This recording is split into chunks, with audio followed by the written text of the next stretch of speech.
96-ാമത്തെ വാർഷികമാണ്.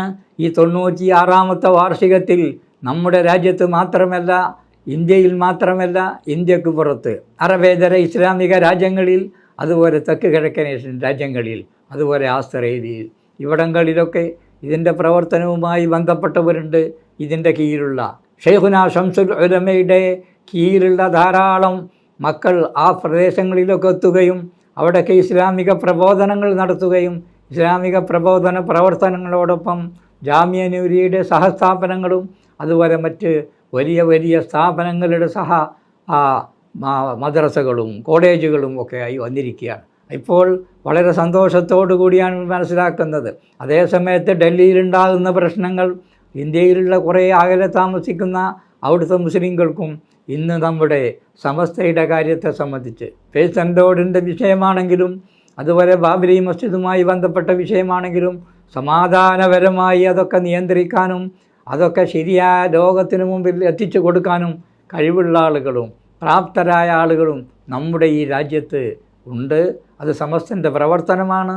സമസ്തൻ്റെ നേതാക്കളുടെ പ്രവർത്തനത്തിൻ്റെ ഒരു ഭാഗമായിട്ട് നാം അതിനെ മനസ്സിലാക്കേണ്ടതാണ്. ഇന്ന് ഷെയ്ഖുന ശംസുൽ ഉലമയില്ലെങ്കിൽ അദ്ദേഹത്തിൻ്റെ മക്കളും അദ്ദേഹത്തിൻ്റെ പേരമക്കളും ഈ രാജ്യങ്ങളിലൊക്കെ ഇടം പിടിച്ചിട്ടുണ്ട്.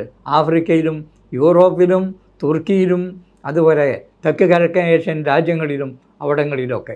ഷെയ്ഖുന മഖ്ദൂം തങ്ങളവറുകൾ പൊന്നാനിയിലുണ്ടായിരുന്ന വലിയ മഹാൻ, അദ്ദേഹത്തിൻ്റെ ശിഷ്യന്മാരെ പോലെ തന്നെ ഇവിടെ അടുത്ത കാലത്തുണ്ടായിട്ടുള്ള സ്ഥാപനങ്ങളും ആ സ്ഥാപനത്തിലെ ഗുരുനാഥന്മാരും ലോകപ്രസിദ്ധരാണ് എന്നത് സന്തോഷകരമായിട്ടുള്ള കാര്യമാണ്. വളരെ ചെറുപ്പത്തിൽ എനിക്ക് 7 വയസ്സായ സമയത്താണ് ഇരുമ്പുയിൽ ഓതാൻ വേണ്ടി പഠിക്കാൻ വേണ്ടി പോകുന്നത്. എൻ്റെ 7-ാമത്തെ വയസ്സിൽ. ഇന്ന് 77 വയസ്സായി എനിക്ക്. അപ്പോൾ ആ കാലത്ത് സമസ്തയുടെ പ്രവർത്തനം സജീവമല്ല. അന്നുണ്ടായിരുന്ന നമ്മുടെ പല നിലക്കുള്ള പഠന രീതികളും അത് ഓത്തുപള്ളികളാണ്. ഖുർആൻ മനഃപ്പാഠമാക്കുന്നതുണ്ട്, ഖുർആൻ്റെ കുറേ ഭാഗങ്ങൾ പഠിക്കുന്നതുണ്ട്. അതുപോലെ തന്നെ തറാവിയിൽ ഇമാം നിൽക്കാൻ പഠിപ്പിക്കപ്പെടുന്ന ആളുകളുണ്ട്, അതിനുവേണ്ടി തയ്യാറെടുത്ത് നിൽക്കുന്ന ആളുകളുണ്ട്. അതൊക്കെയാണ് എൻ്റെ ചെറുപ്പത്തിലുള്ള കാലങ്ങൾ. ആ കാലത്ത് നമ്മുടെ മക്കളും അതുപോലെ നമ്മളോട് ബന്ധപ്പെട്ടവരും എല്ലാവരും ആ വിഷയവുമായി സഹകരിച്ചു വരുന്നു. ഇന്ന് അവരൊക്കെ ലോകാടിസ്ഥാനത്തിൽ തന്നെ അറിയപ്പെടുന്നവരായി. സമസ്തയുമായി ബന്ധപ്പെടുന്ന സാഹചര്യമുണ്ടായത് ഞങ്ങളുടെ നാട്ടിൽ കുറച്ച് ഒരു മദ്രസ ഉണ്ടായിരുന്നു. ആ മദ്രസ അത് എൻ്റെ പ്രവർത്തകന്മാരായി വന്നത് പിൽക്കാലത്ത് വന്നത് ജമാഅത്തുമായി ബന്ധപ്പെട്ടവരും വഹാബി പ്രസ്ഥാനവുമായി ബന്ധപ്പെട്ടവരുമായതുകൊണ്ട് ഞങ്ങളതിൽ നിന്ന് മാറി നിന്നു. ഞങ്ങളെ വല്യപ്പയും ഉപ്പാൻ്റെ ഒപ്പ ഞങ്ങളുടെ ഗ്രാൻഡ് ഫാദർ അതിൽ നിന്ന് മാറി നിൽക്കുകയും ചെയ്തു. അതിനുശേഷം ഞങ്ങൾ പഠിച്ചത് അവിടെയുണ്ടായിരുന്ന ഉപ്പാൻ്റെയും വല്യപ്പാൻ്റെയും ഒക്കെ ഉള്ള സ്ഥാപനങ്ങളിലാണ്. അതിനുശേഷമാണ് സമസ്ത നിലവിൽ വരുന്നത്. സമസ്ത 1960കളുടെ അവസാനത്തോടു കൂടിയാണ് അവിടെ വളർന്നു വരാൻ തുടങ്ങിയത്. അതിനുശേഷം ഇപ്പോൾ ധാരാളം സ്ഥാപനങ്ങൾ ഞങ്ങൾക്കായി, മദ്രസകളായി, കോളേജുകളായി, ജൂനിയർ കോളേജുകളായി, ജാമ്യൻ്റെ സഹസ്ഥാപനങ്ങളായി, അതുമായി ഒക്കെ ബന്ധപ്പെട്ടപ്പോഴാണ് സമസ്തയിലെത്തിയത്. അതിനെല്ലാം പുറമെ ലോകപ്രസിദ്ധനായ അബ്ദുൽ ഖാദിറുൽ ഫദ്ബരിയുടെ മരുമകനായ എൻ അബ്ദുൽ മുസ്ലിയാർ ഞങ്ങളുടെ നാട്ടുകാരനാണ്. പൂപ്പലം പൂന്താവനം, അത് പട്ടിക്കാട് കോളേജിനടുത്ത് ജാമിയ നൂരിയ തുടങ്ങുന്ന ആ സന്ദർഭത്തിൽ അദ്ദേഹം സജീവ പ്രവർത്തകനാണ്.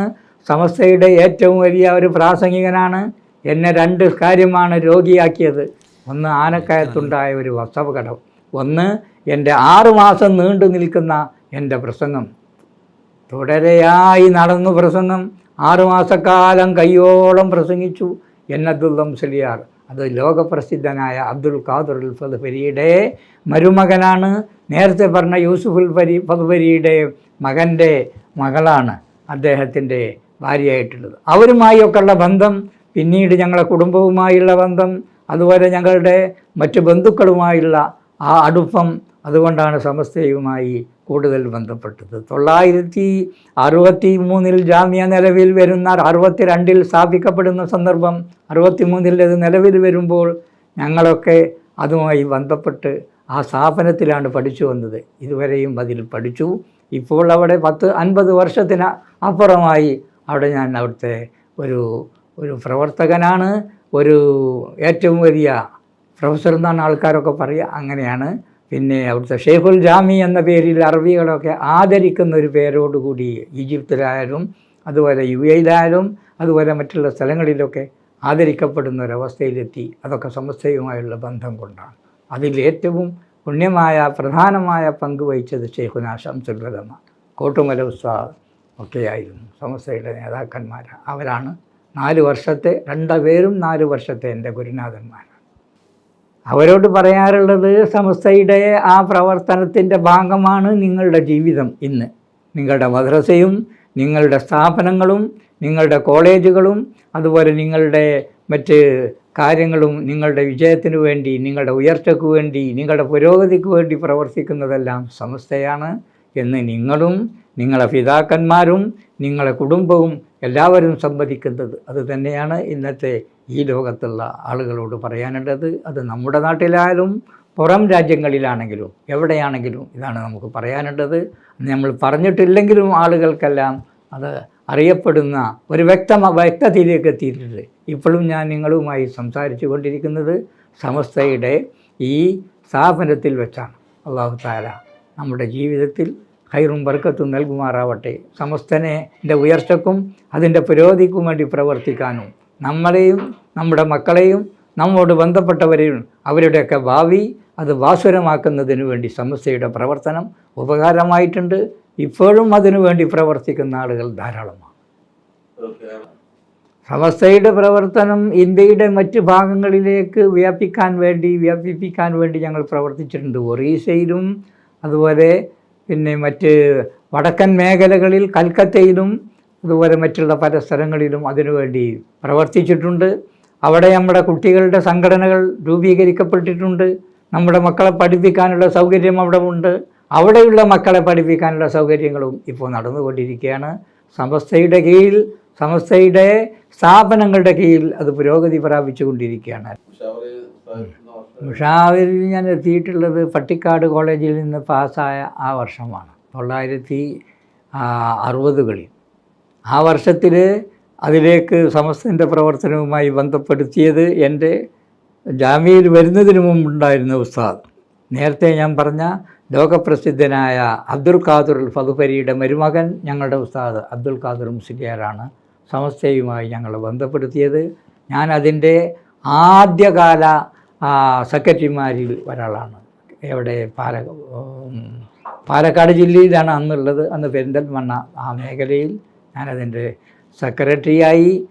അതുപോലെ ലോകപ്രസിദ്ധനായ അബ്ദുൽ ഖാദിർ ഫതുപരിയുടെ മരുമകൻ N. അബ്ദുള്ള മുസ്ലിയാർ, എൻ്റെ ഉസ്താദിൻ്റെ മൂത്തച്ഛൻ, അദ്ദേഹം അതിൻ്റെ പ്രസിഡൻറ്റുമായി ഉണ്ടായിട്ടുണ്ട്. സമസ്തയിൽ കോളേജിൽ മുദരിസ് ആയി തുടങ്ങിയിട്ടുണ്ട്. ആ കാലത്താണ് വാപ്പ മുസ്ലിയാരുടെ നേതൃത്വത്തിൽ സമസ്ത കേരള ജമിയത്തുൽ ഉലമ പുനഃസംഘടിപ്പിക്കപ്പെട്ടത്. അന്ന് ബഹുമാനപ്പെട്ട ഷെയ്ഖുന KC ജമാലുദ്ദീൻ മുസ്ലിയാർ അതിൻ്റെ സെക്രട്ടറിയും വാപ്പ മുസ്ലിയാർ അതിൻ്റെ പ്രസിഡൻറ്റുമാണ്. പിന്നീടാണ് അതിൻ്റെ പ്രസിഡൻ്റായി വാപ്പ മുസ്ലിയാർ തന്നെ. അതോടുകൂടി നമ്മളെ ബഷീർ മുസ്ലിയാർ അതിൻ്റെ സെക്രട്ടറിയായി വന്നത്. ആ ബഷീർ മുസ്ലിയാർ സെക്രട്ടറിയായി വന്ന സമയത്തും ജോയിൻറ്റ് സെക്രട്ടറിയായി ഞാൻ തന്നെയാണ്. അപ്പോൾ അവരൊക്കെയാണ് എൻ്റെ ഉസ്താദന്മാരും. ആ കാലത്തുണ്ടായിരുന്ന എൻ്റെ ഉസ്താദന്മാരും ഉസ്താദന്മാരുടെ ബന്ധുക്കളും അതുപോലെ ബഹുമാനപ്പെട്ട ബഷീർ മുസ്ലിയാരും അങ്ങനെയുള്ള ആളുകൾ, ബഹുമാനപ്പെട്ട ഷംസുൽ ഉലമയുടെ ബന്ധുക്കളായിരുന്ന അസം മുസ്ലിയാർ തുടങ്ങിയുള്ളവരും അവരൊക്കെയാണ് സമസ്തയിലേക്ക് എന്നെ കൊണ്ടുവന്നതും അതിനുവേണ്ടി പ്രവർത്തിക്കാനുള്ള പ്രോത്സാഹനം നൽകിയതുമെല്ലാം. കണ്ണിയത്ത് ഉസ്താദിനെ കണ്ണിയത്ത് ഉസ്താദിൻ്റെ അടുക്കലേക്ക് കിതാബ് പഠിക്കാൻ വേണ്ടി പോകാൻ എനിക്ക് ആഗ്രഹം ഉണ്ടായിരുന്നു. പക്ഷേ അതിനു മുമ്പ് തന്നെ ജാമിയ നൂരിയ നിലവിൽ വന്നതുകൊണ്ട് ഞാൻ ജാമ്യയിൽ ചേർന്നു. ഷെയ്ഖുന ശംസുൽ ഉലമയുടെ ശിഷ്യനായി 4 വർഷക്കാലം അവിടെയുണ്ടായി. അപ്പോൾ അതിനെ തുടർന്നുകൊണ്ട് ആ വിഷയവുമായി കൂടുതൽ ബന്ധപ്പെടാൻ കഴിഞ്ഞിട്ടില്ല. എന്നാലും പല വിഷയങ്ങളുമായി സംസാരിക്കാനും ചർച്ച ചെയ്യാനും അതിൽ അതിൻ്റെ നേതൃത്വ സ്ഥാനത്തോട് അനുകൂലിക്കാനും അതുപോലെ അവർ പറയുന്ന കാര്യങ്ങളൊക്കെ സ്വീകരിക്കാനും അതൊക്കെ നടപ്പാക്കുന്നതിൽ കഴിയുന്ന നിലയിലുള്ള കാര്യങ്ങളൊക്കെ ചെയ്യാനും കണ്ണിയത്ത് ഉസ്താദിൻ്റെ നേതൃത്വത്തിൽ, ബഹുമാനപ്പെട്ട ഷെയ്ഖുന ശംസുൽ ഉലമയുടെ നേതൃത്വത്തിലൊക്കെ ആ പ്രവർത്തനം ചെയ്യാൻ ഞങ്ങൾക്ക് അവസരം കിട്ടിയിട്ടുണ്ട്. അതിൽ കണ്ണിയത്ത് ഉസ്താദ് വളരെ പട്ടിക്കാടുള്ള സമയത്തും പട്ടിക്കാട് വരുന്നതിന് മുമ്പും അതിലേക്ക് സഹായിച്ചിട്ടുണ്ട്. ഷെയ്ഖുന ശംസുൽ ഉലമയുമായി ഉണ്ടായ ബന്ധം എനിക്ക് സെലക്ഷൻ കിട്ടിയത്, എനിക്കും എൻ്റെ കൂടെ ഉണ്ടായിരുന്ന മൊയ്തു മുസ്ലിയാർ എന്ന് പറഞ്ഞ ആൾക്കും സെലക്ഷൻ കിട്ടിയത് ഉയർന്ന ക്ലാസ്സിലേക്കായിരുന്നു. എൻ്റെ കൂടെ ഉണ്ടായിരുന്ന മൊയ്തു മുസ്ലിയാർ മുത്തവൂരിൽ ചേർന്നു ഉയർന്ന ക്ലാസ്സിൽ. ഞാൻ അതിൻ്റെ നേരെ താഴെയുള്ള ക്ലാസ്സിലാണ് ചേരാൻ വേണ്ടി ഷെയ്ഖുന പറഞ്ഞത്. പക്ഷേ ഞാൻ കുറച്ചു കാലം കൂടി അവിടെ വലിയ പണ്ഡിതന്മാരിൽ നിന്ന് പലതും പഠിക്കാനുണ്ട്, അവരുടെ ശൈലികളും അവരുടെ രീതികളും മനസ്സിലാക്കാൻ താല്പര്യമുണ്ട് എന്നുള്ള നിലയിൽ ഞാൻ 4 കൊല്ലക്കാലം ജാമ്യയിൽ നിൽക്കാൻ താല്പര്യപ്പെട്ടു. അങ്ങനെയാണ് ഷെയ്ഖുന ശംസുൽ ഉലമയുടെ കൂടെ 4 വർഷം ജാമ്യയിൽ നിന്നത്. ആ നിൽക്കുന്ന സന്ദർഭത്തിൽ ഫറായിദുമായി ബന്ധപ്പെട്ട മസലകൾ, അതുപോലെ തന്നെ മറ്റുള്ള പല വിഷയങ്ങളും, അദ്ദേഹത്തിൻ്റെ എഴുത്തും അദ്ദേഹത്തിൻ്റെ രേഖപ്പെടുത്തലും അദ്ദേഹത്തിൻ്റെ ആ അവതരണ രീതിയും അതെല്ലാം എൻ്റെ മനസ്സിൽ ഉറച്ചു. അത് മുസ്ലിം വേൾഡ് ലീഗിൻ്റെ വലിയൊരു പരിപാടിയിൽ പങ്കെടുക്കാൻ എനിക്ക് അവസരമുണ്ടായി. എന്നെ അതിലേക്ക് ക്ഷണിക്കപ്പെട്ടു. അതിൽ പ്രബന്ധം അവതരിപ്പിക്കുന്ന ആ വിഷയത്തിലും അതുപോലെ അവിടുത്തെ ഫത്വ ബോർഡിലും എന്നെ കമ്മിറ്റിയിലേക്ക് തിരഞ്ഞെടുക്കപ്പെട്ടു. അത് ഷെയ്ഖുന ശംസുൽ ഉലമയുടെ അദ്ദേഹത്തിൻ്റെ അവതരണ രീതിയും അദ്ദേഹത്തിൻ്റെ ഏറ്റവും പ്രസക്തമായിട്ടുള്ള കാര്യങ്ങളുമായിരുന്നു. ബുഖാരിയിൽ അദ്ദേഹം നടത്തിയ ചർച്ചകൾ, അദ്ദേഹം വ്യാഖ്യാനിച്ചിരുന്ന വ്യാഖ്യാനങ്ങൾ പലപ്പോഴും പല പ്രബന്ധങ്ങളിലേക്കും അവതരിപ്പിക്കാത്ത പ്രബന്ധങ്ങൾ അവിടെ വെച്ച് ചർച്ച ചെയ്യുന്നതിനും എനിക്ക് ഉപകാരപ്പെട്ടിട്ടുണ്ട്. മുസ്ലിം വേൾഡ് ലീഗിൽ, റാബിത്തയിൽ, മക്കത്ത്. വളരെ ഊഷ്മളമായ ഒരു ബന്ധം നേരത്തെ ഉണ്ട്. ഇല്ല, ശംസുൽ ഉലമ പിന്നെ ജാമ്യയിൽ നിന്ന് വഴിവായത് 1978 79 ബഹുമാനപ്പെട്ട ശിഹാബ് തങ്ങൾ എന്നെ ജാമ്യയിലേക്ക് ക്ഷണിച്ചത്, ബഹുമാനപ്പെട്ട കോട്ടുമല ഉസ്താദ്. അങ്ങനെയാണ് ജാമ്യയിലേക്ക് എത്തിയത്. ജോലി അവരെ കൂടെ കോട്ടുമല ഉസ്താദിൻ്റെ കൂടെ ജോലി ചെയ്തിട്ടുണ്ട്. ഷെയ്ഖുന ശംസുൽ ഉലമ അതിൻ്റെ ഉന്നത ബഹുമാനപ്പെട്ട തങ്ങൾ അവർ സയ്യിദ് മുഹമ്മദ് അലി ശിഹാബ് തങ്ങൾ ജാമ്യയുടെ പ്രസിഡൻ്റായ കാലത്ത് 1979 സെപ്റ്റംബർ 10 ആണ് എന്നെ വൈലേക്ക് ക്ഷണിച്ചു വരുത്തിയത്. അതുമുതലാണ് ജാമ്യയുമായി കൂടുതൽ ബന്ധം പെടാനും അവിടെ തന്നെ മുദരിസാവാനും അവസരമുണ്ടായത്. ഇന്നും അവിടെ മുദരിസായിട്ട് നിൽക്കുകയാണ് 50 വർഷത്തിനപ്പുറമായി. അത് ഈ മദ്രസ വിഷയത്തിലുള്ള കാര്യങ്ങളാണ് സമസ്ത കാര്യമായി ശ്രദ്ധിച്ചത്. നമ്മുടെ കുട്ടികളെയൊക്കെ മതം പഠിപ്പിക്കാനും മദ്രസ പഠനം നടത്താനും ലോകത്തെവിടെയുമില്ലാത്ത അത്ര വലിയ ഒരു പ്രസ്ഥാനമായി ബന്ധപ്പെടാൻ സമസ്തനെ സഹായിച്ചത് ബഹുമാനപ്പെട്ട നമ്മളുടെ പറവണ്ണ ഉസ്താദ് അവറുകളായിരുന്നു. അദ്ദേഹം അവരുടെ ആ കാലഘട്ടത്തിൽ തുടങ്ങി വെച്ച പണി അത് നിരന്തരം തുടർന്നുകൊണ്ടേയിരുന്നു, ഇപ്പോഴും തുടർന്നുകൊണ്ടിരിക്കുന്നു. മദ്രസയുടെ പുരോഗതിയാണ് ഇപ്പോഴും വികസിപ്പിച്ചുകൊണ്ടിരിക്കുന്നത്.